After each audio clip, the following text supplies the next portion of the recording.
Bonjour à tous, bienvenue si vous nous rejoignez sur France 24. Joe Biden dit avoir hâte de travailler avec elle, volonté de coopérer également exprimée du côté de l'UE.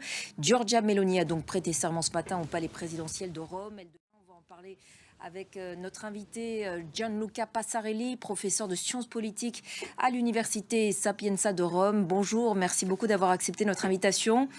La nomination aux affaires étrangères de l'ancien président du Parlement européen Antonio Tajani ou encore d'un proche du président du Conseil sortant Mario Draghi à l'économie, c'est effectivement un message envoyé à Bruxelles. Voilà, je pense que c'est un gouvernement très politique. Merci beaucoup Gianluca Merci à vous. Passarelli pour votre intervention aujourd'hui sur France 24. En Ukraine, la contre-offensive de Kiev sur la région de Kherson se poursuit. Dans ce contexte, les autorités pro-russes qui occupent la zone ont appelé tous les civils à quitter immédiatement la ville de Kherson. De son côté, le Premier ministre ukrainien met en garde contre, je cite, un nouveau tsunami migratoire si la Russie poursuit ses attaques sur les infrastructures civiles du pays. Moscou multiplie en effet ses frappes sur les sites énergétiques.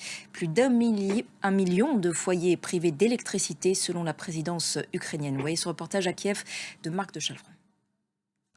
Fin du 20e congrès du Parti communiste chinois. Sans surprise, Xi Jinping renforce encore son emprise.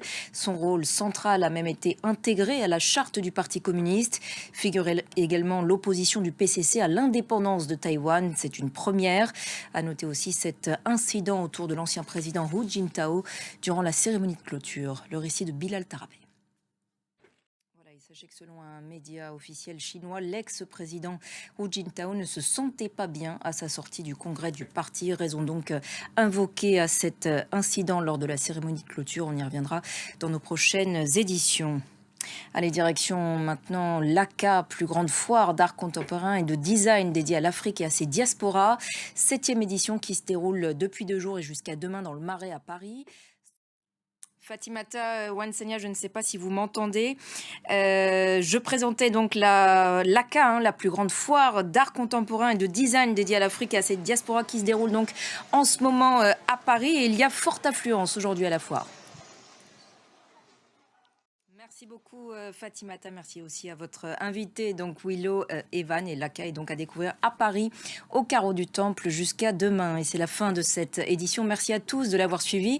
L'actualité continue sur notre antenne. Restez avec nous.